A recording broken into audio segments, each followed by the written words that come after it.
मेरी आवाज़ आ रही है ना सारे को क्लियर? सर अभी आवाज आई है। जी मुनीब भाई, आप सबसे पहले अपने बारे में इंट्रो दे दे एक शॉर्ट। सॉरी सर, आवाज नहीं आ रही थी मुझे पहले। मैं कह रहा हूँ अपने बारे में एक शॉर्ट इंट्रो दे दे, सब आपसे स्टार्ट करते हैं। हाँ हाँ, अच्छा। Sir, my name is Syed Munib Ahmed and I just graduated from कॉमसेस अटक फ्रॉम बालाटक campus and now I am here for internship. हम्म। अच्छा, डिजिटल मार्केटिंग या एसईओ के रिगार्डिंग आपका कोई एक्सपीरियंस है या आपने इससे पहले कोई क्लासेस ली क्या, ये फर्स्ट टाइम है? नहीं नहीं सर, मैं बेसिकली मुझे काफी मतलब एज एन ऑन साइड या कह सकते हैं कि as an hand on experience मुझे नहीं है। लेकिन मैं फ्रॉम पास्ट 1 ईयर मैं 3-4 वेबसाइट्स जो हैं वो मैं हैंडल कर रहा था क्लाइंट की। जिसमें से दो जो थी वो ब्लॉग थी, ब्लॉग वेबसाइट थी, एक सर्विस बेस्ड वेबसाइट थी। हम्म। और तो मतलब I have an experience in SEO. ठीक है। अच्छा, जो एक्सपीरियंस है वो स्पेसिफिकली किस ब्रांच का है एसईओ के अंदर आपका? सर ऑन पेज भी है, ऑफ पेज भी है, टेक्निकल एसईओ भी है। ठीक है। और जुनैद भाई, आपके माइक का आई थिंक इशू नहीं रिजॉल्व हुआ।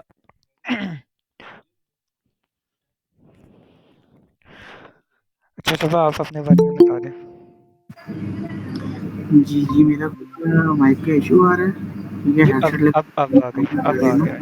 बेसिकली आइए एक मिनट सुबह, आपकी पहले आवाज़ ही जुनैद बता दे। आ रही है यहाँ पे मुझे तो। आपकी वॉइस क्लियर नहीं है जुनैद भाई। अभी आ रही है आवाज़ आपको? जी अब आई है।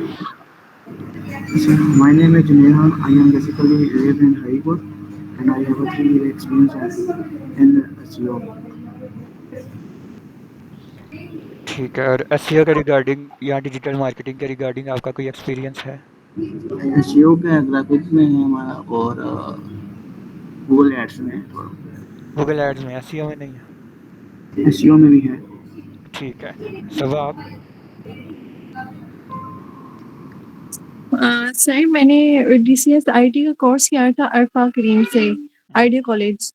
उनके वहाँ पे है कॉलेज, तो वहाँ से मैंने कोर्स किया था। सबसे पहले उन्होंने हमें ग्राफिक डिजाइनिंग सिखाई थी, उसके बाद देन वेब डेवलपमेंट थी जिसमें बेसिक था HTML CSS जावास्क्रिप्ट। उसके बाद देन डिजिटल मार्केटिंग में SEO वर्डप्रेस और गूगल एड्स के बारे में सिखाया गया था। तो एज सच मुझे एक्सपीरियंस तो नहीं है, लेकिन मैंने कोर्स किया हुआ है ठीक है। SEO का। अस्सलाम वालेकुम मरियम। वालेकुम सलाम, कैसे हैं आप सब? अल्हम्दुलिल्लाह मैं ठीक। अच्छा, आप थोड़ा सा अपना इंट्रो दे दें। एक्चुअली मैंने एसईओ का कोर्स किया हुआ था हबस्पॉट से, but it's been so long, और मेरा एज सच कोई प्रैक्टिकल एक्सपीरियंस तो नहीं है। एसईओ का सारा मेरा एक्सपीरियंस सेल्स इंडस्ट्री से रिलेटेड ही है, so I thought to give it a try for this opportunity. ठीक है। एज सच तो ठीक है, यानी अभी जितने भी मेंबर्स हैं सबको बिल्कुल बेसिक से ही हम आज का सेशन करेंगे। ठीक है। एक मुनीब भाई का मुझे लग रहा है थोड़ा सा एक्सपीरियंस है, बाकी थ्योरी की हद तक है, लेकिन बिल्कुल प्रैक्टिकल लाइफ के अंदर अगर देखा जाए तो बिगनर है। चले इंशाल्लाह हम बिल्कुल बेसिक से स्टार्ट करते हैं। मैं इसी तरह से लेके चलूँगा जिस तरह। मैं ना एक्चुअली अपनी कंपनी में भी काम कर चुका था ना पहले। बैंकिंग ग्रुप की कंपनी है, एलसी यूके की कंपनी है, वहाँ पे ऑलरेडी मैं काम कर चुका था। वो भी एज एज एस एक्सपर्ट ही काम कर चुका हूँ। ठीक है, और बेसिकली मेरे पास 3 से 4 वेबसाइट हैं जो कंपनी की थी, और 1 से 2 मेरी अपनी खुद थी पर्सनली, जो लॉगिंग वेबसाइट थी। ठीक है। अच्छा मुझे बताएं कि सबा, आप बताएं, आपने एसईओ का कोर्स किया और मरियम आपने भी एसईओ का कोर्स किया। उधर आप लोगों ने इन वन लाइन बताना है कि आप लोगों ने क्या सीखा है। एसईओ, व्हाट इज़ एसईओ, अगर मैं पूछना चाहूँ तो। सबा? सर, बेसिकली एसईओ जो होती है वो वेबसाइट की रैंकिंग के लिए यूज होता है कि आपके यूजर जब आपकी सर्च इंजन में सर्च करता है कोई चीज, तो वो आपकी हाई रैंक में जाती है। बेसिकली वो कीवर्ड्स को यूज करके और बैकलिंक्स बना के ऑन ठीक। पेज ऑफ पेज और लिखने में यूज करके।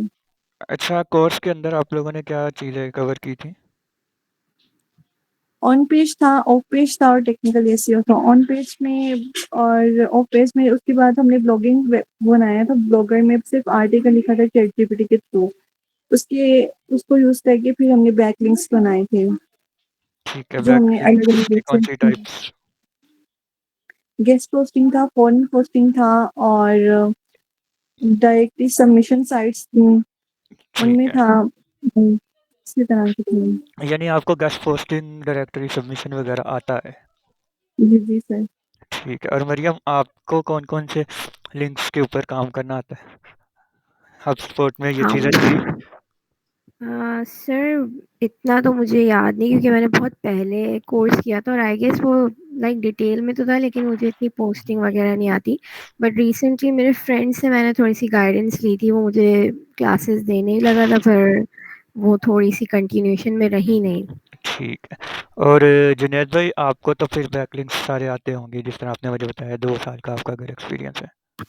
जी जी, मैं तो आउटरीच करता हूँ ना, ठीक है, हारों पे करता हूँ और उसके बाद गेस्ट पोस्टिंग करता हूँ, ठीक है, और ठीक लिंक है, एक्सचेंज करता हूँ। ठीक है, ये क्या कहते हैं इसको, गेस्ट पोस्ट के अलावा बिजनेस लिस्टिंग्स हो गई, पीडीएफ सबमिशन हो गई, डायरेक्टरी सबमिशन, फोरम सबमिशन, वो भी आती हैं आपको? वो नहीं आती, ठीक है, पीडीएफ नहीं आती, जस्ट गेस्ट पोस्टिंग आती है, ठीक है, और आउटरीच करके जो बैकलिंक्स जनरेट करते हैं, ऑर्गेनिक वो वाले आते हैं। ठीक है। अच्छा, मैं भी आप लोगों के साथ अपनी स्क्रीन शेयर कर रहा हूँ, ठीक है, और हम सेशन जो है ना उसको स्टार्ट लेते हैं। मुझे बताना है सबने, सबको स्क्रीन आ रही है मेरी? यस सर, हो रही है शो।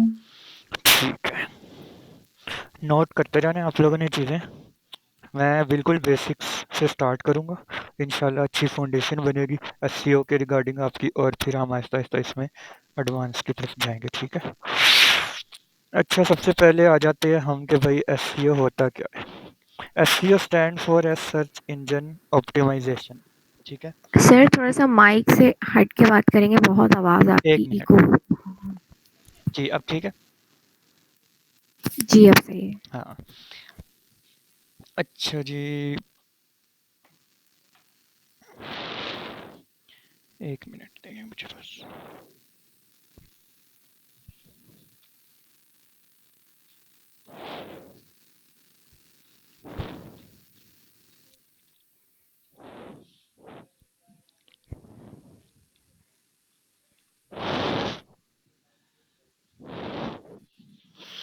ये गूगल डॉक्स का पता है ना आप लोगों को? जो भी नोट्स वगैरह बनाने हो ना, हम गूगल की ये फ्री सर्विस है, यहाँ पे इनके डॉक्स के अंदर आप कोई भी चीज़ लिखें तो ये ऑटोमेटिकली सेव भी हो जाती है अगर आपके इंटरनेट के पास एक्सेस है, और फिर इसके बाद आप इसको बाद में एक्सेस भी कर सकते हैं। बस आपके जीमेल लॉगिन होना चाहिए, आपको फिर नोट्स सेव है या नहीं ये भी चीज़ जो है उसकी भी टेंशन नहीं लेनी पड़ती। अच्छा, ठीक है, सबसे पहले आ जाते हैं हम एसईओ। एसईओ का मतलब है सर्च इंजन ऑप्टिमाइजेशन, ठीक है। सर्च इंजन किसे कहते हैं? सर्च इंजन होते हैं जिस तरह हमारा गूगल क्रोम हो गया, फायरफॉक्स हो गया, यूसी ब्राउज़र हो गया, ओपेरा मिनी हो गया, ठीक है। और ऑप्टिमाइजेशन का मतलब है कि उसके अंदर जो भी डाटा हम सबमिट करें उसको इस तरह से सबमिट करें कि वो उस सर्च इंजन के साथ फ्रेंडली हो जाए, ठीक है। तो अगर हम इसको बिल्कुल ही बेसिक वे में देखें, वर्ड टू वर्ड इसका अगर तर्जमा, इसकी ट्रांसलेशन तो वो होगा कि कोई भी डाटा जो हम सर्च इंजन में सबमिट करें उसको सबमिट करने से पहले इस तरह का ऑर्गेनाइज कर लें, उसके अंदर इस तरह की ऑप्टिमाइजेशन करें कि वो डाटा उस सर्च इंजन के अकॉर्डिंग आ जाए, ठीक है, और वो उसके अंदर सबमिट हो जाए, ठीक है।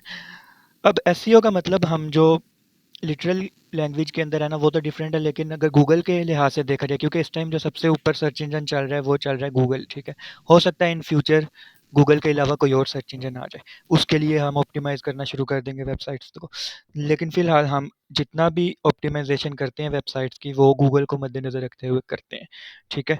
एसईओ का मतलब अब अगर हम देखें तो वो ये बनता है कि अपनी वेबसाइट्स को इस तरह से ऑप्टिमाइज़ करना कि वो गूगल के अंदर अच्छी रैंक में आ जाए, ठीक है? और एसईओ की क्यों जाती है? ताकि उस ऑप्टिमाइज़ेशन के बाद हमारी वेबसाइट जो है उसके ऊपर ट्रैफ़िक आए और ट्रैफ़िक से हमको जो है वो लीड्स जनरेट हों या जो भी हमारा उसका गोल है वो फुलफ़िल हो सके, ठीक है? एसईओ के अंदर हमारे होते हैं 3 types, of page, on page, ठीक है? बेसिकली 2 टाइप होते हैं और ऑन पेज के अंदर ही एक सब टाइप भी आ जाती है, टेक्निकल एसईओ, ठीक है? वो सारे टास्क जो हम अपनी वेबसाइट के ऊपर रहते हुए नहीं बल्कि वेबसाइट के अलावा दूसरी जगहों पे परफॉर्म करते हैं, उसको हम कह देते हैं ऑफ पेज। इसकी अगर मैं प्रैक्टिकल एग्जांपल दूं तो जिस तरह फॉर एग्जांपल आपका कोई ब्रांड है, ठीक है? आप उस ब्रांड की वेबसाइट बनाते हैं, ठीक है? मैं एग्जांपल ले लेता हूँ कि आपके ब्रांड का नाम है एहसन रज़ा, ठीक है? एहसन रज़ा की आपने एक वेबसाइट बनाई। अब आप जितना भी वर्क उस वेबसाइट के ऊपर परफॉर्म करेंगे ना, वो वर्क होगा ऑन पेज, ठीक है? और उस वेबसाइट की ब्रांडिंग के लिए जो काम आप उस वेबसाइट से बाहर करेंगे उसको हम कह देंगे ऑफ पेज, ठीक है? जिस तरह फेसबुक के ऊपर प्रमोशन करने के लिए हम वहाँ पे फेसबुक पेज बना लेते हैं, तो वो आपकी वेबसाइट का हिस्सा तो नहीं है फेसबुक का, लेकिन आपका ब्रांड पेज वहाँ पर है, वहाँ पे आप पोस्टिंग कर रहे हैं। इसी तरह ट्विटर के ऊपर आपने पेज बना लिया, अपना अकाउंट बना लिया, डिफरेंट प्रोफाइल्स के ऊपर चले गए, डिफरेंट वेबसाइट्स के ऊपर चले गए, वहाँ पे जाके आपने पोस्टिंग करनी स्टार्ट कर दी, गेस्ट पोस्टिंग करनी स्टार्ट कर दी, अपनी ब्रांड के बारे में आपने बात करना शुरू कर दी। तो डिफरेंट वेबसाइट्स के ऊपर आपकी वेबसाइट जो आप प्रमोट कर रहे हैं ना, उस प्रमोशन को हम कहते हैं भाई ऑफ पेज एसईओ हम कर रहे हैं, ठीक है? और ऑन पेज जो है वो सारा कुछ आ जाएगा जो आपकी वेबसाइट के अंदर टास्क परफॉर्म हो रहे होंगे, ठीक है? तो ये बेसिकली 2 टाइप्स हैं जो एसईओ के अंदर हम परफॉर्म करते हैं और टेक्निकल ऑन पेज की ही एक सब टाइप है। टेक्निकल एसईओ के अंदर सारे टेक्निकल इश्यूज आ जाते हैं, जिस तरह वेबसाइट की स्पीड हो गई, आप वेबसाइट के ऊपर इमेजेस डालते हैं तो उन इमेजेस की ऑप्टिमाइजेशन हो गई, वेबसाइट जो है ना वो डिफरेंट लैंग्वेजेस से मिलकर बनती है, ठीक है? अगर मैं यहाँ पर कोई एक वेबसाइट खोलूँ, मैं गूगल डॉट कॉम ही खोल लेता हूँ, गूगल डॉट कॉम भी एक वेबसाइट ही है। तो किसी भी वेबसाइट का कोड देखने के लिए ना कंट्रोल यू अगर आप दबाएँ ना तो ये सारा उस वेबसाइट का बैकएंड का कोड आ जाता है, ठीक है? ये पेज इस तरह का हमें नज़र आ रहा है, लेकिन जो गूगल का क्रॉलर है ना, उसको ये पेज कुछ ऐसा नज़र आ रहा है, ठीक है? तो ये जो सारी कोडिंग है ना, ये सारी कोडिंग डिफरेंट लैंग्वेजेस से मिल के हुई है। एचटीएमएल की अंदर इसके अंदर होती है, जावास्क्रिप्ट होती है, इस तरह की चीज़ें डिफरेंट लैंग्वेजेस के अंदर जो है वो उससे मिलकर बनी होती है। तो ये वाली जो लैंग्वेज है ना, इन लैंग्वेजेस को यूज़ करके हम डिफरेंट साइट्स बनाते हैं और ये गूगल जो है उसको क्रॉल करता है और फिर उसके अंदर जो है वो रैंकिंग वगैरह आती है। बहरहाल ये चीज़ें भी हमें पता होनी ज़रूरी है, ठीक है? ताकि हमें पता हो कि भई जो हम एसईओ करने जा रहे हैं इसकी बेसिक्स के अंदर जो बेसिक टर्म्स यूज़ हो रही हैं, इनका मतलब क्या है, ठीक है? अच्छा, अब आ जाते हैं हम आज जो हमने सेशन करना है ना, ऑन पेज की आई थिंक समझ आ गई, ऑफ पेज की समझ आ गई कि होता क्या है।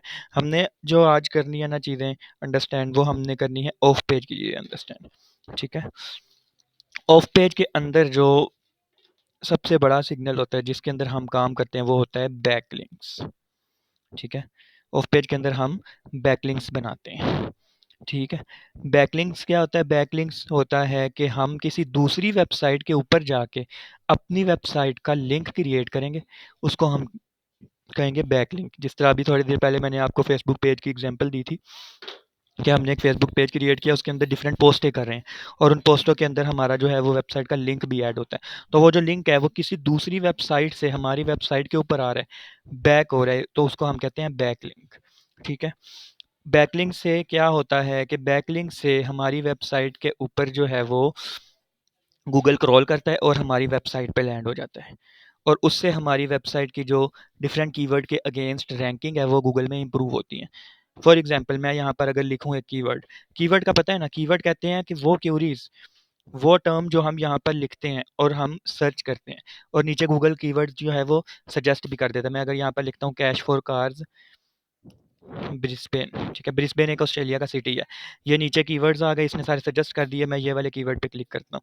अब ये जो नीचे सारे आ रहे हैं ना रिजल्ट्स, ये सारे रिजल्ट्स जो है ना इनको हम कहते हैं कि भाई ये वो पेजेस हैं जिनके ऊपर जो है वो हमें इस कीवर्ड के अगेंस्ट रिजल्ट आए हैं, ठीक है? और ये जो सबसे ऊपर फर्स्ट नंबर पे पेज है ना, ये वाला पेज सबसे ज़्यादा ट्रैफिक लेने की जो है वो पोटेंशियल रखता है। क्यों? क्योंकि आजकल लोग जो है वो इतना पसंद नहीं करते स्क्रॉल करना। मोबाइल पे सर्च किया, पहले 1, 2 या 3 रिजल्ट्स के ऊपर क्लिक किया और उनका जो है वहाँ पे काम हो जाता है। इसका मतलब ये है कि अगर इस कीवर्ड के ऊपर 1 मंथ में 5,000 लोग सर्च कर रहे हैं, तो 5,000 के जो है वो सर्चेज़ का इसके अंदर पोटेंशियल है। अब उस 5,000 में से हम अपनी वेबसाइट के ऊपर कितने लोग लैंड करवाते हैं, और उन जो लोग हमने लैंड करवाए उनमें से कितने लोगों को हम कन्वर्जन में कन्वर्ट करते हैं, अब ये चीज़ हमने यहाँ पर करनी होती है। बेसिकली एसईओ पर्सन का सिर्फ एक काम है कि वेबसाइट की जो रैंकिंग है ना, उसको ऊपर से ऊपर लेकर आना, और उन रैंकिंग के अगेंस्ट जो है वो ट्रैफिक वेबसाइट के ऊपर लैंड करना। ठीक है, अब ये एक कीवर्ड के अगेंस्ट इस पेज के ऊपर ट्रैफिक आएगी, लेकिन लोग एक कीवर्ड सर्च नहीं करते। मैं ये कीवर्ड इस तरह सर्च कर रहा हूँ, कोई दूसरा बंदा ये वाला कीवर्ड सर्च कर लेगा, तीसरा बंदा जो है वो हो सकता है ब्रिस्बेन के कीवर्ड की कोई और वेरिएशन सर्च कर ले। फॉर एग्जांपल अगर मैं यहाँ पे कैश फॉर कार ब्रिस्बेन लिखता हूँ, ठीक है, मैं यहाँ पर लिख रहा हूँ यही वाला कीवर्ड, एक कीवर्ड है कैश फॉर कार्स ब्रिस्बेन, ठीक है, एक बंदा इस पे सर्च कर रहा है। अब यही वाला जो कीवर्ड है वो दूसरा बंदा सर्च कर रहा है cash for cars in Brisbane. अब तीसरा बंदा सर्च कर रहा है, कार्स के साथ एस नहीं लगा रहा। चौथा बंदा सर्च कर रहा है cash for old cars Brisbane. पांचवा बंदा सर्च कर रहा है cash for scrap car Brisbane. और एक और बंदा सर्च कर रहा है cash for unwanted cars Brisbane. ठीक है, अब ये जो है ना, ये सारे कीवर्ड्स के अगेंस्ट एक जैसे ही पेजेस आएंगे, लेकिन हर कीवर्ड का वॉल्यूम अलग होगा। वॉल्यूम क्या होता है? वॉल्यूम का मतलब है कि एक मंथ में एक कीवर्ड के ऊपर कितनी ज़्यादा लोग जो है वो सर्चेस कर रहे हैं। हो सकता है कि कैश फॉर कार्स ब्रिस्बेन के ऊपर एक मंथ में 10K लोग सर्च कर रहे हों, ये वाले के ऊपर 20K कर रहे हों, ये वाले के ऊपर 15K कर रहे हों। ठीक है, इसी तरह मैं जल्दी जल्दी लिख देता हूँ, इस पे भी 10K कर रहे हों, इस पे 100K कर रहे हों, और इसके ऊपर हो सकता है सिर्फ 10 लोग कर रहे हों। अब देखें एक कीवर्ड के ऊपर हमको कितना पोटेंशियल मिला। ये वाला एक पेज है जो ब्रिस्बेन के अंदर, ये वेबसाइट्स कैश फॉर कार का मतलब है कि जो बाहर के मुल्कों में ना स्क्रैप कार्स होती हैं उनको लोग डंप करवा देते हैं, उनको रिमूव करवा देते हैं। तो इस कीवर्ड के अगेंस्ट इतना ज़्यादा पोटेंशियल है। अब एसईओ पर्सन का काम है सिर्फ कैश फॉर कार ब्रिस्बेन के ऊपर ही उसने रैंकिंग नहीं लेके आनी, उसने इन सारी क्यूरीज के ऊपर लेकर आनी है। क्यों? क्योंकि उनके ऊपर इसका वॉल्यूम है। आपके पास जब भी एक वेबसाइट बनाते हैं तो सबसे पहले हम करते हैं कीवर्ड रिसर्च। कीवर्ड रिसर्च मतलब हम एक लिस्ट ऐसे वर्ड्स की निकालते हैं जो लोग गूगल में सर्च कर रहे हैं, ताकि हम उसके अगेंस्ट जो है ना गूगल के अंदर रैंक कर सकें। ठीक है, तो ये कीवर्ड रिसर्च का जो है ना एक काफ़ी डीप टॉपिक है।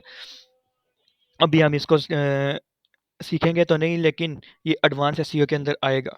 तो ये आप लोग अब जो है वो अपने पास नोट कर लें। इसके रिगार्डिंग भी आप लोग अगर चाहें तो बाद में सर्च कर सकते हैं किस तरह से हम जो है वो कीवर्ड्स निकाल सकते हैं और उनके ऊपर काम कर सकते हैं। ठीक है, अच्छा जी, कीवर्ड रिसर्च हमारा हो गया। ठीक है, सिर्फ मैंने टच किया है, कीवर्ड रिसर्च हमने सीखी नहीं है। मैंने बताया कि कीवर्ड रिसर्च भी एक चीज़ होती है और उसको बेस में रखते हुए हम पूरी वेबसाइट बनाते हैं। एक न्यू वेबसाइट बनाने का सबसे पहला जो टास्क होता है वो यही होता है कि एक वेबसाइट की कीवर्ड रिसर्च करके वो डाटा निकाला जाए जिसके ऊपर हमें ट्रैफिक मिल सकती है। ठीक है, उसके बाद हम जो है वो आगे नेक्स्ट चीज़ों पे जाते हैं। अच्छा, ऑफ पेज के अंदर हमने बताया आपको कि सबसे पहले जो है ना वो होते हैं बैकलिंक्स। ठीक है, अच्छा, बैकलिंक से हमारी वेबसाइट जो है वो टॉप पे कैसे आती है? सबसे पहले ऑन पेज वगैरह चीज़ें हो गई। ठीक है, आपने वेबसाइट के ऊपर काम कर लिया। ठीक है, आपने वेबसाइट के ऊपर डिफरेंट पेजेस भी बना लिए, हर कीवर्ड के अगेंस्ट आपने जो है वो डिफरेंट क्लस्टर ऑफ कीवर्ड्स बनाए और उनके ऊपर पेजेस आपने बनाकर लाइव कर दिए। अब ये सारा कुछ होने के बाद दूसरे नंबर पर बारी आती है बैकलिंक्स की। हर वेबसाइट जो है वो डिफरेंट प्लेटफॉर्म्स के ऊपर जाके अपनी वेबसाइट को प्रमोट करती है। फिजिकल वर्ल्ड के अंदर आप इसी तरह इसकी एग्जांपल ले लें। जिस तरह अगर मैं कहूँ कि भाई हमें कपड़े का ब्रांड बनाना है, तो हमारे जहन में कुछ नाम आ जाएंगे, जे डॉट आ जाएगा, सना सफीनाज आ जाएगा, इस तरह बहुत सारे ब्रांड्स हैं हमारे जहन में आ जाएंगे। क्यों?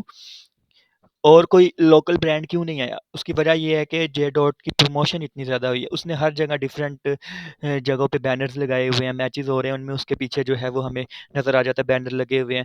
यूट्यूब के ऊपर एड्स उसकी चल रही होती है, इंस्टाग्राम खोलो उनकी एड्स चल रही होती हैं। तो हर जगह पे उन्होंने अपने बैकलिंक्स बनाए हैं, उन्होंने हर जगह पे अपनी जो है वो प्रमोशन की है। इस वजह से हमें जो है वो जे डॉट जो है उसका पता है आज। सेम ही जो स्ट्रैटेजी है, सेम ही जो एग्जांपल है वो ऑनलाइन वर्ल्ड में भी है। अब कैश फॉर कार ब्रिस्बेन मैंने लिखा है, कैश फॉर कार ब्रिस्बेन के ऊपर यहाँ पर मुझे 10 रिजल्ट्स तो शो हो रहे हैं, लेकिन अगर आप गौर करें नीचे एक पेज पे 10 रिजल्ट्स होते हैं, सेकंड पेज भी है, थर्ड पेज भी है। इसी तरह इसको आगे हम अगर स्क्रॉल करते जाएंगे तो ये 10 से आगे हो सकता है ये 100 तक जाए और हर पेज के ऊपर 10 रिजल्ट्स हैं। तो अब ये जो 10वें नंबर पे वेबसाइट बैठी हुई है जो 100 नंबर के ऊपर फॉल कर रही है, और अगर इसके अंदर मैं मज़ीद आगे जाऊँ, ये 14 नंबर के ऊपर एक और ये वेबसाइट्स आगे चलती जा रही हैं। अब ये वाली जो वेबसाइट है, इसको अगर मैं खोलूँ, तो ये वाली वेबसाइट भी तो एग्ज़िस्ट करती है, लेकिन जो फर्स्ट नंबर पे या जो लोग cash for car Brisbane query को सर्च कर रहे हैं, उनको इस वेबसाइट का पता भी नहीं है। क्यों नहीं पता? इसकी एग्जांपल उसी तरह है जिस तरह अभी थोड़ी देर पहले मैंने आपको बताई थी कि हमें जे डॉट का पता है, लेकिन हमें नहीं पता कि कराची के अंदर एक छोटी-सी गली के अंदर एक छोटी-सी जो दुकान है, वो हो सकता है जे डॉट से भी अच्छे कपड़े सेल कर रही हो, लेकिन हमें उसका नहीं पता। क्यों? क्योंकि उसकी ब्रांडिंग नहीं है, उसने अपने लिंक्स नहीं क्रिएट किए हुए। उसने अपनी इन्वेस्टमेंट नहीं की इस चीज़ पे कि लोगों को पता चले। कराची के लोगों को शायद पता हो, लेकिन लाहौर में, इस्लामाबाद में, रावलपिंडी में, इवन के डिफरेंट कंट्रीज़ के अंदर उनको पता हो। तो यही जो है वो चीज़ हम करते हैं ऑनलाइन वर्ल्ड में। आपने वेबसाइट बना ली, उसके ऊपर बहुत अच्छा काम कर लिया, आपने पेजेस बना लिए, पूरी आपकी वेबसाइट तैयार हो गई, लेकिन अब आपकी बारी है उस वेबसाइट को प्रमोट करने की, उसके लिंक्स बनाने की। जो वेबसाइट जितना अच्छे लिंक्स बनाएगी, जितनी अच्छी उसकी जो है वो ब्रांडिंग होगी, जितनी अच्छी वो सिग्नल छोड़ेगी डिफरेंट वेबसाइट्स के ऊपर जाके, उसको जो है वो गूगल उतना ज़्यादा ऊपर लेकर आएगा। इसी चीज़ को हम कहते हैं बैकलिंक्स क्रिएट करना। ठीक है। अच्छा, अब एक और चीज़ होती है कि एक मैं वर्ड यूज़ करूँगा बार-बार, क्रॉल करना। क्रॉल करने का मतलब है कि गूगल जो है ना, वो आपके बनाए हुए लिंक को एक दफ़ा रीड कर लेगा और अपने पास उसको सेव कर लेगा। ठीक है? क्रॉलिंग का टर्म हम गूगल के लिए यूज़ करते हैं। गूगल आपके पेज को एक दफ़ा क्रॉल कर ले। जहाँ पर भी किसी को कन्फ्यूजन हो, कोई चीज़ समझ ना आए, तो उसी वक़्त स्टॉप करके आप लोग पूछ सकते हैं कि सर ये टर्म आपने यूज़ किया है? क्योंकि मैं स्पीडीली स्पीडीली जाऊँगा तो हो सकता है कोई चीज़ आपको समझ ना आए, तो उसी टाइम आप लोगों ने पूछना है। नहीं तो फिर वो वाली बात दिमाग में रहती है और बंदा उसी पॉइंट पे स्टक रहता है और हम आगे निकल जाते हैं। ठीक है? तो उसी टाइम आप लोगों ने पूछ लेना है। अच्छा, बैकलिंक्स का क्लियर हो गया आई थिंक सबको। अब मैं बता रहा था कि क्रॉल करने का मतलब है आपने वेबसाइट बना ली। ठीक है?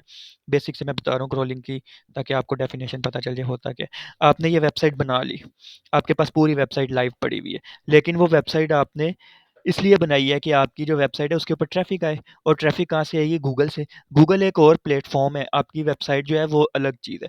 अब आपको अपनी वेबसाइट को गूगल के अंदर सबमिट भी तो करना है, तभी आपकी वेबसाइट जो है उसके ऊपर ये सारे कीवर्ड्स ट्रैफिक लेकर आएंगे। खाली आप वेबसाइट तो अपनी कहीं लेकर नहीं ना जाएंगे। तो उसके लिए ना फिर हम वेबसाइट को गूगल में सबमिट करते हैं। एक टूल है गूगल सर्च कंसोल, उसमें सबमिट करके उसमें जो है वो वेबसाइट पूरी क्रॉल करवाई जाती है।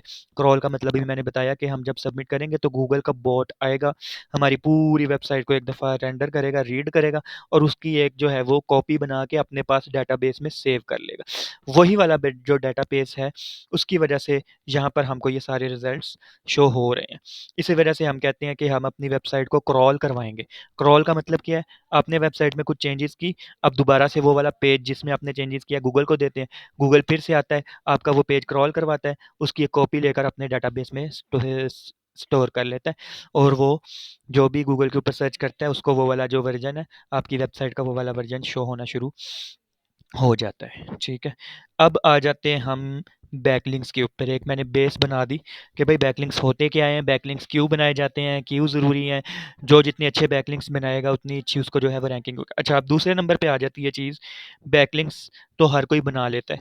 हो सकता है इस वेबसाइट के जो है वो 1000 बैकलिंक्स हो, इसके भी 1000 हो, इसके भी 1000 हो। ठीक है? या ऐसा भी हो सकता है कि जो 10 नंबर 10th नंबर पे वेबसाइट है, उसके जो बैकलिंक्स है ना वो 1000 बैकलिंक्स हो, लेकिन जो फर्स्ट नंबर पे वेबसाइट है उसका सिर्फ 2 बैकलिंक्स हो। अब यहाँ पर माइंड तो ये कहेगा कि भाई 2 बैकलिंक्स वाली वेबसाइट सबसे ऊपर बैठी हुई है, 1000 वाली नीचे बैठी हुई है। अगर लॉजिकली देखा जाए तो ये चीज़ तो बिल्कुल गलत है। जिसके ज़्यादा नंबर ऑफ बैकलिंक्स है वो ऊपर होनी चाहिए, उससे कम वाली उससे नीचे, उससे कम वाली उससे नीचे। लेकिन ऐसा नहीं होता, गूगल का एल्गोरिदम ऐसे वर्क ही नहीं करता। गूगल का एल्गोरिदम वर्क करता है क्वालिटी के ऊपर। ठीक है? आप जितना अच्छा क्वालिटी का बैकलिंक बनाएँगे, गूगल आपकी वेबसाइट को उतनी जो है ना अच्छी अथॉरिटी देगा। ठीक है? आपका उतना अच्छा ट्रस्ट स्कोर होगा और उतनी अच्छी आपकी रैंकिंग होगी। अब रियल वर्ल्ड में अगर मैं एग्ज़ाम्पल आपको दूँ इसकी, तो फॉर एग्ज़ाम्पल आपका एक ब्रांड है, ठीक है? आप क्या करते हैं कि आप उस ब्रांड को जो है वो हर जगह पे प्रमोट करते हैं, लेकिन प्रमोशन किस तरह करते हैं? आपने अपनी फूफो को बता दिया, आपने अपने चाचू को बता दिया, आपने अपने सारे दोस्तों को बता दिया। आपने अपनी तरफ से जो है ना वो 10,000 लोगों को ना इस तरह इंडिविजुअली बताया कि भई इस तरह, इस तरह, इस तरह, इस तरह करते हैं। ये एक आपने अपने ब्रांड के लिए की। उसी तरफ दूसरी तरफ आपका फॉर एग्ज़ाम्पल कोई दोस्त है जिसने ब्रांड बनाया। उसने क्या किया? उसने जो है ना ब्रांड के लिए बारे में अपने रिश्तेदारों में नहीं बताया, बल्कि उसने अब उस ब्रांड के बारे में बता दिया। फॉर एग्ज़ाम्पल किसी फवाद ख़ान को मैं कह लेता हूँ, एक एक्टर है ना, हर कोई उसको जानता है। उसने उसको बताया और उसने जो है ना वो एक वीडियो बना के यूट्यूब पे चला दी, या उसने जो है अपने एंड से अपने पेज के ऊपर उस आपके ब्रांड की जो है ना वो प्रमोशन की। अब आप मुझे बताएँ कि आपने जो एक बंदे ने 1000 लोगों को बताया था, उसका फ़ायदा होगा, या यहाँ पर जो है सिर्फ़ उसने एक बैकलिंक बनाया, किसी ऐसे मशहूर आदमी को उसने बता दिया और उसने उसकी प्रमोशन की। यहाँ पर 1000 लोगों को बताया जा रहा है, वहाँ पर एक इंसान को बताया जा रहा है। लेकिन वो एक जो इंसान को बताना है ना, उसका बताना और वहाँ पे 1000 लोगों को बताना, इनमें बहुत डिफ़रेंस है। बिल्कुल इसी तरह ऑनलाइन वर्ल्ड के अंदर भी है कि आप अपनी वेबसाइट के बैकलिंक्स ऐसे डिफरेंट प्लेटफ़ॉर्म्स ढूँढ कर बनाते हैं, जहाँ पर जो उस वेबसाइट का ट्रस्ट स्कोर है ना गूगल की नज़र में वो अच्छा है। ठीक है? इस वजह से हम यहाँ पर अक्सर अपने जितने भी हमारे पास वर्क करते हैं लोग उनको कहते हैं कि भाई आप लोगों ने ये करना है कि क्वालिटी के ऊपर वर्क करना है, क्वांटिटी के ऊपर वर्क नहीं करना। आप क्वालिटी पे वर्क करेंगे तो आपको जो है उसके रिजल्ट्स भी अच्छे मिलेंगे, और अगर आपके सिर्फ ये होगा कि मैं क्वांटिटी के ऊपर वर्क करूँ, डेली के जो है वो ज़्यादा से ज़्यादा बैकलिंक्स बना लूँ और जो है वो हम सिर्फ दिखाने के लिए कि बहुत काम हो रहा है, काम करते रहें, और जो काम तो उस तरह चलता रहेगा लेकिन आपको जो रिस्पॉन्स है वो अच्छा नहीं मिलेगा। ये सारी चीज़ें इम्प्लीमेंट होंगी जब आप इंशाल्लाह प्रैक्टिकल वर्क की तरफ आएँगे, ठीक है? अच्छा जी, अब आ जाते हैं अगले पॉइंट की तरफ। ये पॉइंट आप लोगों को आई थिंक क्लियर हो गया होगा। नेक्स्ट आ जाता है, मैं अभी इतनी टाइम से कह रहा हूँ कि भई क्वालिटी, क्वालिटी, क्वालिटी का बैकलिंक होता क्या है? उससे पहले मैं आपको ना बैकलिंक्स की टाइप बता देता हूँ। एक ऐसा बैकलिंक है जो गूगल क्रॉल करता है और गूगल उससे अथॉरिटी पास करता है, और एक ऐसा बैकलिंक है जिसको गूगल क्रॉल करता है लेकिन उससे अथॉरिटी पास नहीं करता, ट्रस्ट स्कोर पास नहीं करता। ठीक है? ऐसा बैकलिंक जो आपकी वेबसाइट के ऊपर आने के बाद जिस वेबसाइट से आया है उस वेबसाइट की अथॉरिटी और ट्रस्ट स्कोर पास करे, उसको हम कहते हैं डू फॉलो बैकलिंक। ठीक है? Do follow backlink.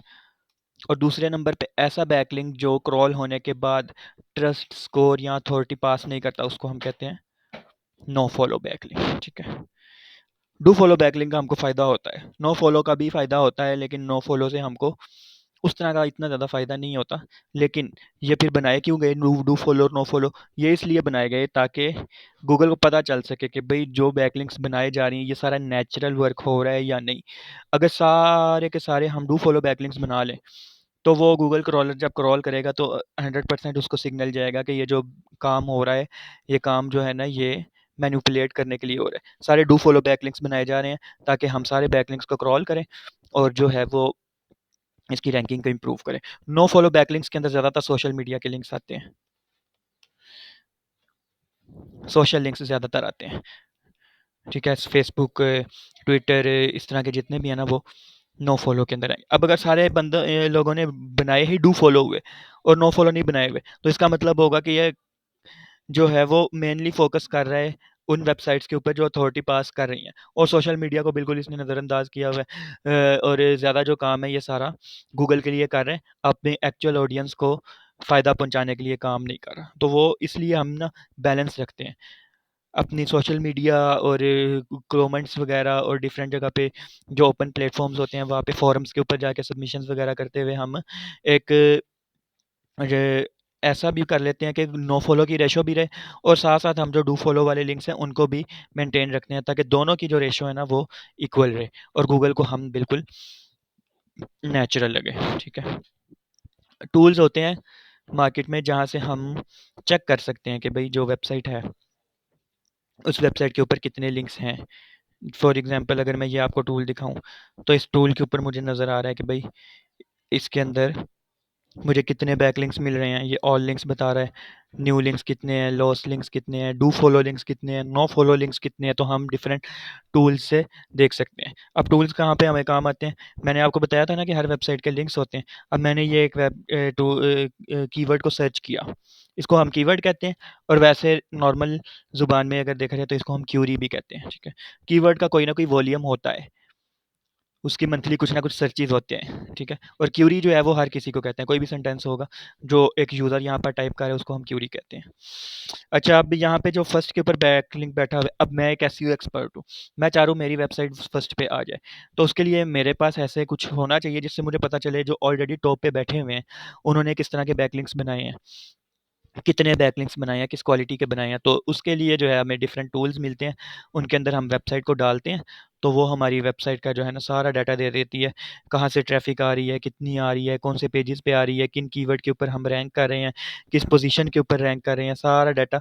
बैकलिंक्स भी हमको मिल जाते हैं सारे, हम उन बैकलिंक्स की लिस्ट को डाउनलोड भी कर सकते हैं। जिस तरह ये बैकलिंक्स की लिस्ट मुझे यहाँ पर नज़र आ रही है, और ये देखें इस वेबसाइट के ऊपर इन्होंने 33,000 बैकलिंक्स क्रिएट किए हुए हैं, ठीक है?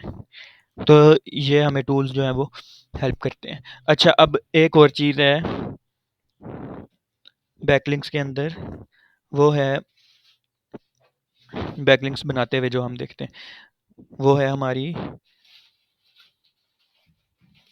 रेफरिंग डोमेन्स एंड बैकलिंक्स, ठीक है? बैकलिंक्स जो टोटल काउंट होते हैं ना, वो तो काउंट होते हैं अगर आपके वेबसाइट के ऊपर आपने डेली काम करते जा रहे हैं तो आपके नंबर ऑफ़ बैकलिंक्स जो है ना वो इंक्रीज़ होते जाएँगे। हो सकता है अगर आप डेली के 10 लिंक्स बनाते हैं, तो ऑब्वियस सी बात है आपके 10 दिनों बाद जो है वो 100 बैकलिंक्स हो जाएँगे, ठीक है? अब हम कहते हैं कि भई आपने जब बैकलिंक्स बनाने हैं ना, तो आपने वो डेली न्यू साइट्स को सर्च करके बनाना है। इस तरह नहीं होना चाहिए कि आपने एक दफ़ा जो है वो फ़ेसबुक की ना मैं वैसे एग्ज़ाम्पल ले रहा हूँ, वैसे अगर एक्चुअल हम देखें ना तो फ़ेसबुक का लिंक जो है वो होता नो फॉलो है, लेकिन हम अज़्यूम कर लेते हैं कि वो डू फॉलो, क्योंकि अभी बाकी और डिफरेंट साइट्स के आपको जो है वो इतना भी पता नहीं है और डिफरेंट प्लेटफ़ॉर्म्स कौन से हैं, इसलिए मैं बार-बार फ़ेसबुक का एग्ज़ाम्पल ले रहा हूँ। फॉर एग्ज़ाम्पल आपने आज एक लिंक बनाया फ़ेसबुक से, ठीक है? अगले दिन आपने दोबारा लिंक बनाया फ़ेसबुक से, एक और, तीसरे दिन आपने दोबारा से लिंक बनाया फ़ेसबुक से, चौथे, इसी तरह आपने ना कॉन्सिक्वेंसली 5 दिन लगातार एक ही लिंक बनाते रहे और पाँचों के पाँचों लिंक आपने बना लिए फ़ेसबुक से, ठीक है? अब यहाँ पर आपके टोटल बैकलिंक्स कितने हो गए? 5। लेकिन रेफरिंग डोमेन जो है ना यहाँ पे आपकी, मुझे सिग्नेचर नहीं लगी। आपकी आवाज़ नहीं आई सही। जी, जी। हेलो? जी सबा? सर जी बोलें, आपकी आवाज़ नहीं आई थी। मेरी आवाज़ आ रही है? हेलो? जी जी सर, आ रही है आवाज आपको। आई थिंक सबा ने कुछ कहा था अभी। वो मेरे ख्याल से गलती से माइक ओपन हो गया। अच्छा, अच्छा, चलें। अच्छा, मैं बता रहा था कि अगर आपने डेली एक लिंक फ़ेसबुक से लिया ना, तो यहाँ पे आपके बैकलिंक्स टोटल नंबर तो हो जाएँगे 5, लेकिन जो रेफरिंग डोमेन होगी ना, वो एक ही होगी। क्यों? क्योंकि एक ही वेबसाइट से आपने 5 लिंक दिए हैं। तो रेफरिंग डोमेन और बैकलिंक के दरमियान डिफरेंस जो है ना, वो आप लोग समझ लें। Referring domains number of sites होती है जिनसे लिंक्स लिए जा रहे हैं, और backlinks total number of links होते हैं, वो जिन साइट्स से लिए जा रहे होते हैं। तो अगर ये 5 लिंक डिफरेंट साइट से होंगे, एक फ़ेसबुक से, एक यूट्यूब से, एक ट्विटर से, एक इंस्टाग्राम से, एक लिंक्डइन से, तो ये 5 बैकलिंक्स होंगे तो 5 रेफरिंग डोमेन्स ही होंगी।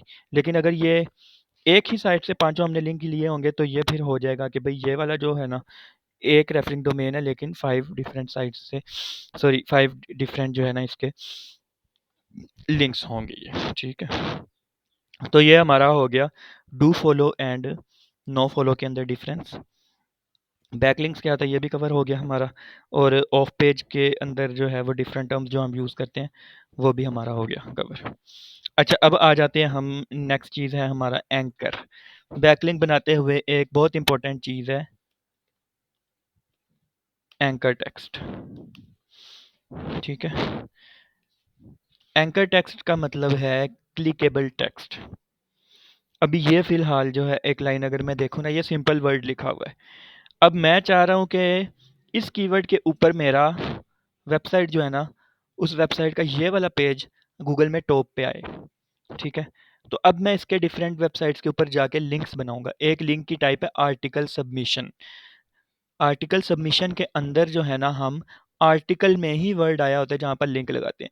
ये वाला पेज है जिसको मैं रैंक करना चाह रहा हूँ कैश फॉर कार्स ब्रिस्बेन पे, तो ये वाला कीवर्ड जो है ना, सॉरी ये वाला जो यूआरएल है ना, इसको मैं अपने पास नोट डाउन कर लेता हूँ, ठीक है। ये मैंने यहाँ पर कर लिया नोट डाउन। अब ये वाला जो कीवर्ड है, इस कीवर्ड को मैंने ऊपर ये सारे 6-7 जो इसके कीवर्ड्स है ना, इनके ऊपर रैंक में लेकर आना है। तो ये वाले सारे कीवर्ड्स मैं अपने पास लिख लेता हूँ।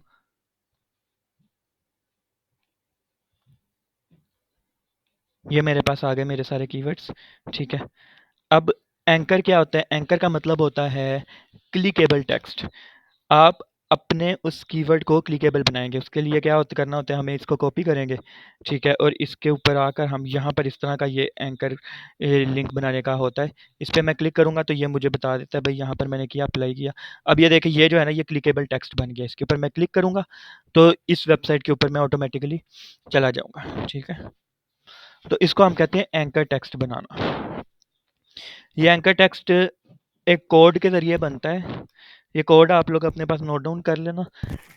HTML एक लैंग्वेज है जिसके अंदर जो है ना, हमारी सारी वेबसाइट्स का स्ट्रक्चर बनता है। अभी थोड़ी देर पहले मैंने आपको बताया था कि वेबसाइट डिफरेंट लैंग्वेजेस से मिलके बनती है, जिसमें एक बेसिक लैंग्वेज है HTML, ठीक है। उस HTML के अंदर एक टैग है ए का। HTML पूरी की पूरी ना टैग्स में लिखी जाती है, ठीक है। अगर आपको, अगर मैं यहाँ पर करूँ HTML व्यूअर,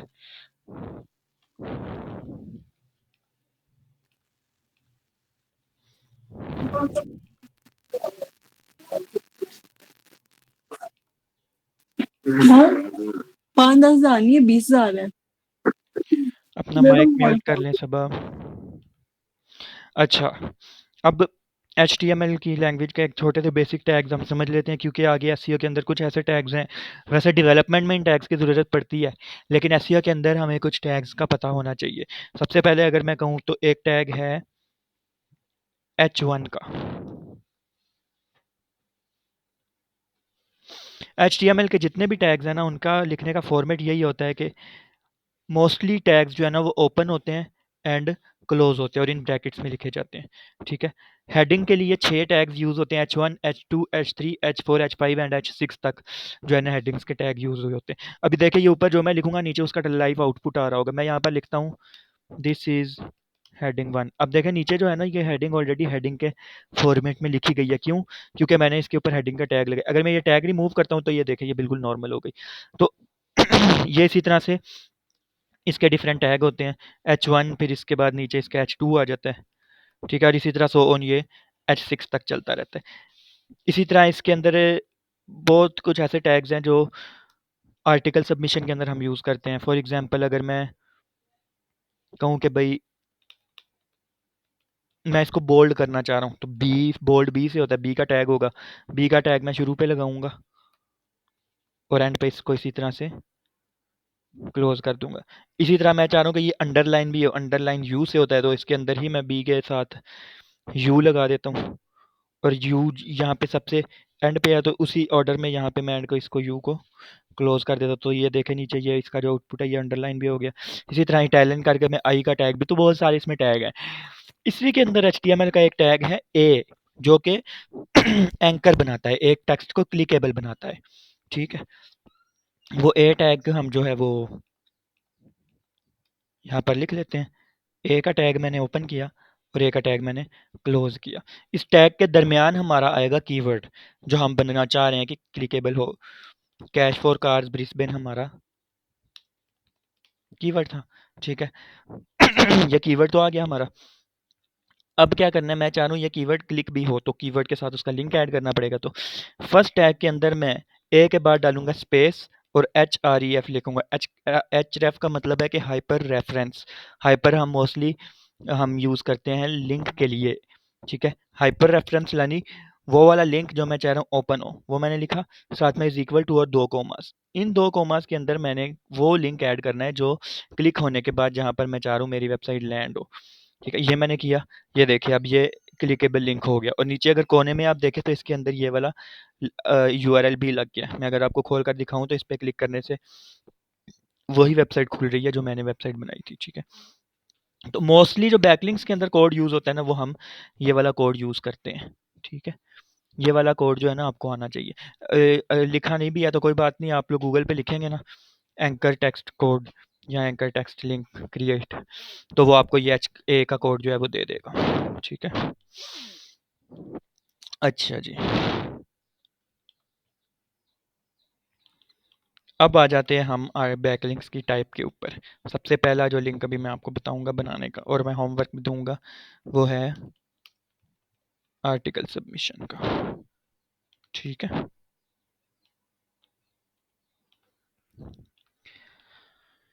आर्टिकल सबमिशन के लिए डिफरेंट वेबसाइट्स हैं जिनके ऊपर आप जाके आर्टिकल सबमिशन कर सकते हैं। उसके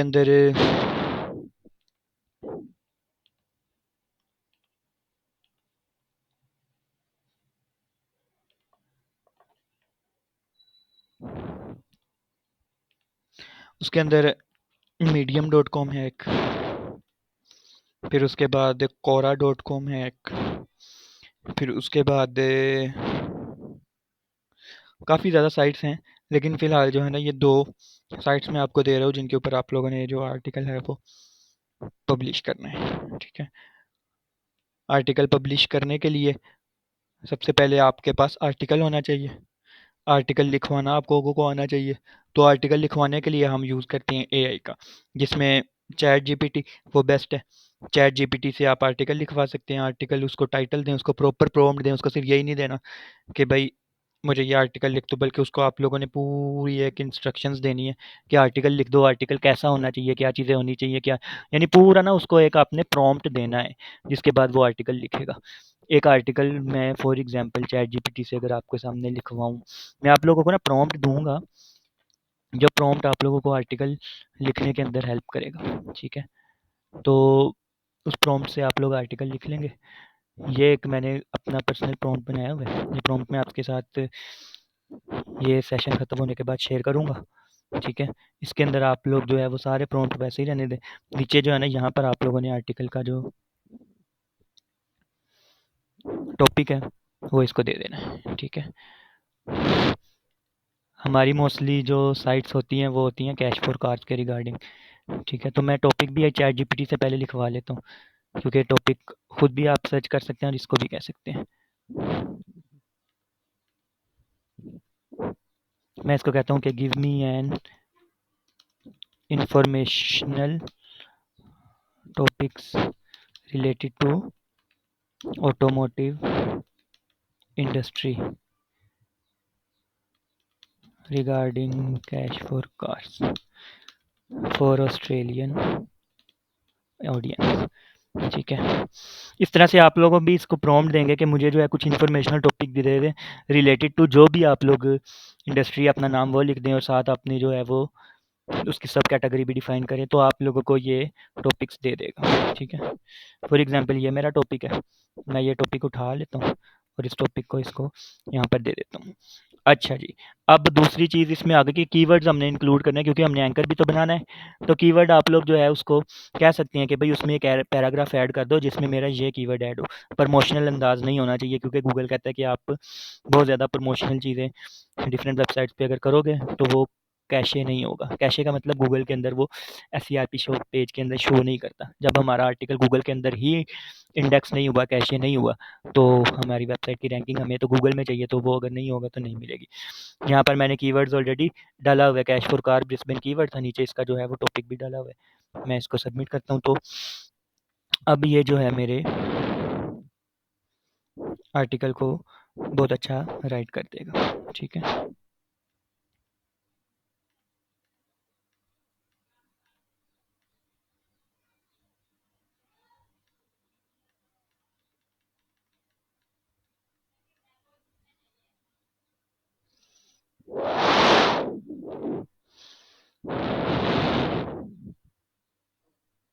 सर आर्टिकल हम कहीं पे भी लिख सकते हैं, पब्लिश कर सकते हैं। एक जैसे blogger.com हमारी एक वेबसाइट है, उसके अंदर भी।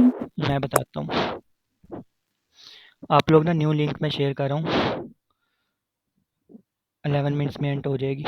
30 मिनट पे ये जो सेशन है ना इसको हम दूसरे लिंक पे शिफ्ट कर देंगे, नहीं तो मैं बोलता रहूँगा बैक एंड पे मीटिंग स्टॉप हुई होगी, मुझे पता भी नहीं चलेगा। अच्छा, ये इसने लिख दिया आर्टिकल।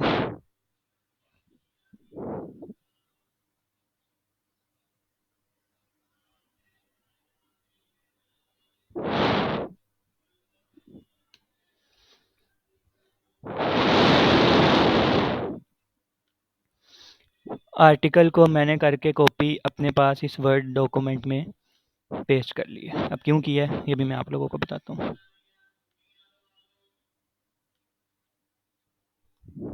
नहीं होती हैं। सबसे पहली हमने चीज़ देखनी होती है कि आर्टिकल जो है ना वो कहीं से कॉपी ना हो। हमने लिखवाया एआई से, और हो सकता है एआई ने दूसरी जगह से उठा के कुछ इन्फॉर्मेशन ले ली, हो सकता है सारा आर्टिकल ना कॉपी हो, लेकिन काफ़ी चीज़ें इसके अंदर पोर्शंस कॉपी हों। ठीक है, तो उससे बचने के लिए हम सारी वेबसाइट्स के ऊपर इस कंटेंट को चेक करेंगे कि भाई ये कंटेंट कहीं और पर पब्लिश तो नहीं है। अब गूगल के ऊपर तो हज़ारों वेबसाइट्स है, एक-एक वेबसाइट खोलने अगर बैठे तो ये हमारी लाइफ जो है वो तो ख़त्म हो जाएगी। तो उसके लिए हमारे पास टूल्स हैं। इस चीज़ को हम कहते हैं प्लेजरिज्म। ठीक है, प्लेजरिज्म का मतलब है कि आपकी वेबसाइट का आर्टिकल जो है ना वो वाला आर्टिकल यूनिक होना चाहिए, दूसरे किसी से मैच ना हो, बिल्कुल ऐसा हो कि किसी और ने पब्लिश ना किया हो। तो हम इसका चेक कर लेते हैं प्लेजरिज्म स्कोर कितना है। कम से कम होना चाहिए 5 तक चल जाता है। तो मैंने प्लेजरिज्म चेकर लिखा। प्लेजरिज्म मैंने आपको बताया कॉपी कंटेंट चेक करने के लिए यूज़ होता है। यहाँ पे मैंने स्मॉल एसईओ टूल पे आया, और यहाँ पर आकर ना मैंने यहाँ पे अपना कंटेंट जो है ना वो पेस्ट कर देना है। ठीक है,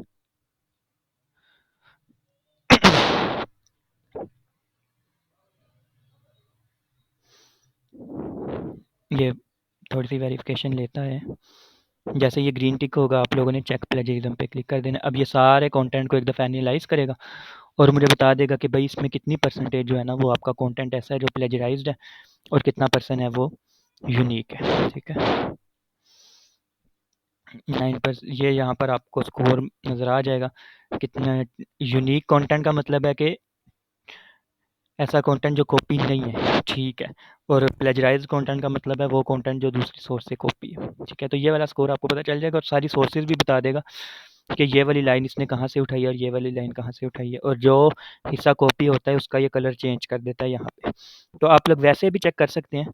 मोस्टली अगर कोई आपको कंटेंट लिख कर दे और कहे कि भाई ये मैंने खुद लिखा है, तो आप उसको प्लेजरिज्म चेकर में डाल के देख सकते हैं कि इसने वाकई खुद लिखा है या कहीं से इसने उठाया है। यहाँ पे आपको वो पूरी सोर्स भी मिल जाएगी कि ये वाला पेज है जहाँ से ये कंटेंट एग्जैक्टली कॉपी किया गया। थोड़ा बहुत तो कॉपी वैसे हो जाता है, जिस तरह अगर हम देखें तो 4% 5% कॉपीड हो सकता है, हो जाए, लेकिन अगर किसी का 100% कॉपीड है तो इसका मतलब है कि इसने वहाँ से एग्जैक्टली कॉपी पेस्ट किया है। अच्छा, प्लेजरिज्म में यहाँ पे दो चीज़ें आ रही होती है, partial plagiarised, exact plagiarism. Exact plagiarism का मतलब है कि एज इट इज़ वही लाइन, और पार्शियल प्लेजराइज्ड का मतलब होता है कि लाइन तो वही है लेकिन इसको रीफ्रेज किया गया है, उसको अपनी वर्डिंग में करने की कोशिश की गई है, लेकिन फिर भी कुछ ना कुछ उसका जो है ना वो सेम है। तो ये वाली चीज़ें जो होती है ना ये वो होती है। ठीक है,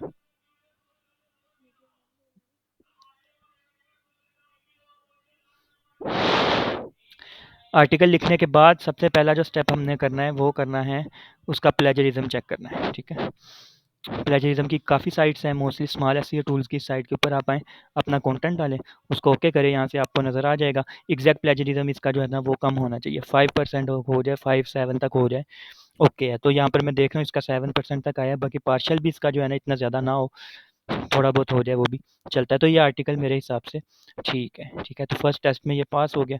अब इस आर्टिकल के अंदर मैं अपना लिंक लगाऊंगा और इसको ऐसे प्लेटफॉर्म्स पे जाकर पब्लिश करूंगा जहाँ पर ये वाले आर्टिकल्स जो हैं वो हम पब्लिश कर सकते हैं। दूसरा लिंक मैं शेयर कर रहा हूँ, उधर आएँ, ये वाली मीटिंग जो है वो ज्वाइन होने वाली है। जुनेद भाई मैं आपका क्वेश्चन सुनता हूँ, नेक्स्ट मीटिंग जो है ना उसको ज्वाइन करें सारे। ठीक है, थैंक यू।